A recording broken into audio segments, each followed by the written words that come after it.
All right, guys, I wasn't going to post this one because based on the directions and the feedback on Z1's website, the brake master cylinder brace was supposed to be an easy install. I can tell you it's straightforward, but it is by no means easy. I would rather do the downpipes on 3 Z's back to back than ever do another one of these brake master cylinder braces again. My advice and pointers, if you're going to do this, is do not. What I've historically seen on all my Z's is maybe a 5 to 7% difference in the pedal feel when autocrossing, hard stops, tracking. That is not worth the amount of pain in the absolute ASS this brace was to put on.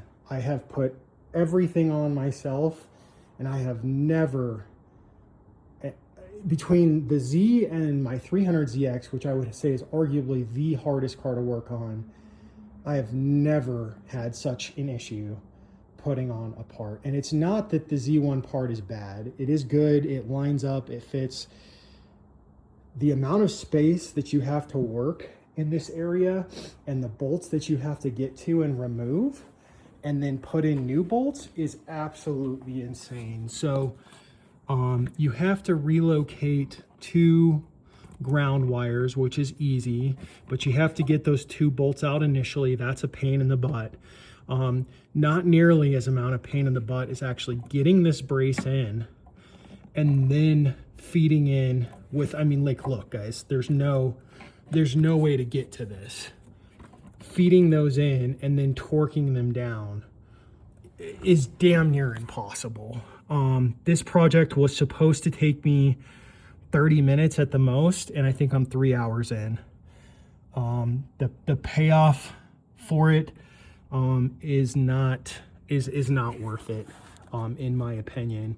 You know, even with a 5% better pedal feel and the part only being on sale for 120 bucks or something like that, it's just an absolute pain in the ass. So you do have to remove the entire front plastics and windshield wipers.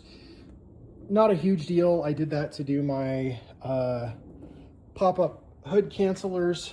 That part takes, well, it takes me now probably 15 minutes. The first time it took me about 30, just because I don't want to break any plastics or anything like that. So pretty easy, take your time. It's you know, just taking off the 2 windshield wipers, which you have to pop them up, one with the hood open, one with the hood closed, to get them to release from these. And then the rest of them are just these little grommets. And there is 2, 4, 6, 8, 10, 12 of those total. And then there's a little kind of clip on the inside of this piece that you have to push through to get it fully off. So that part's not a big deal. Again, the issue is these bolts are already hard enough to get to underneath the brake master cylinder to get those ground wires out. Once you put the brace in there, which it takes a lot of tweaking and moving around to get it in there,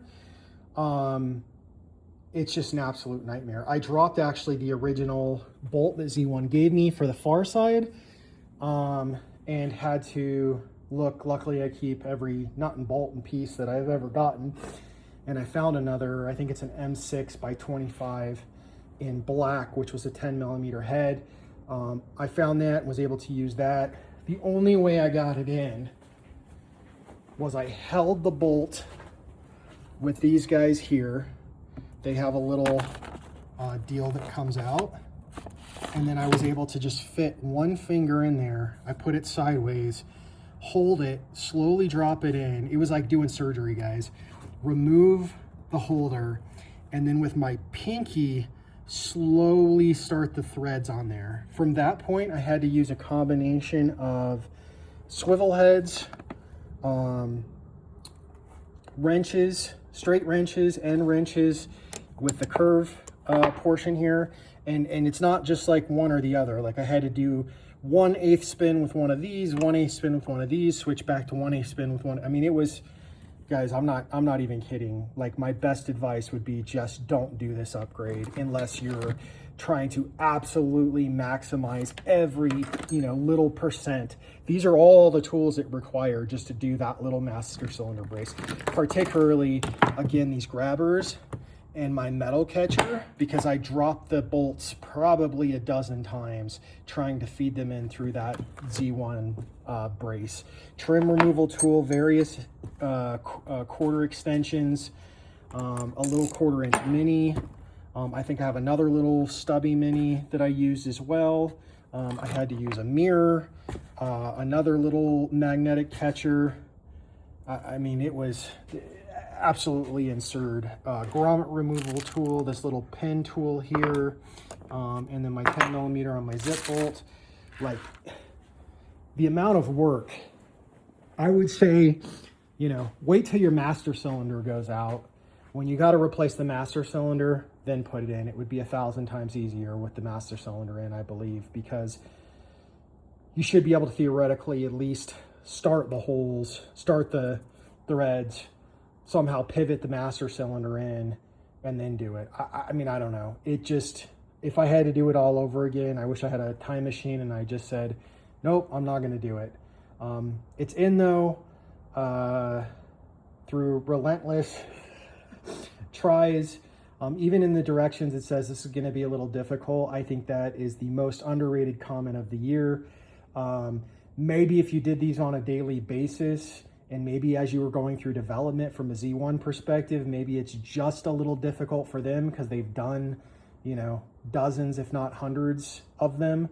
But for anyone who is picking up a wrench, trying to do this in their garage, again, my best advice would be don't.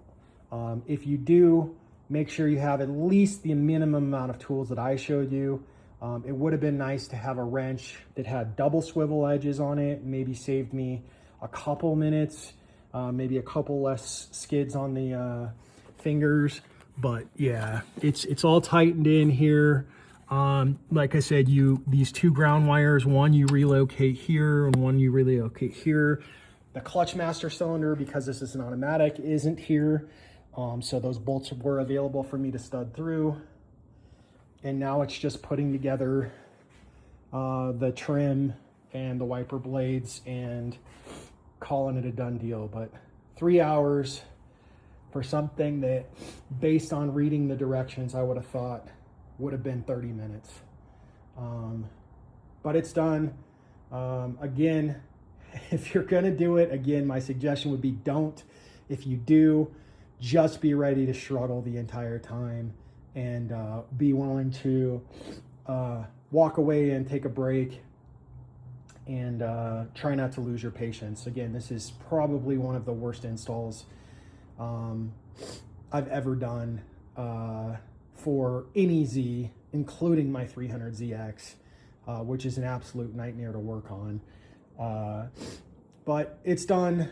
And good luck if you do try it. Again, my advice would be just skip it. It's really not going to give you the performance that's worth the amount of pain in the ass that it is. Later, guys.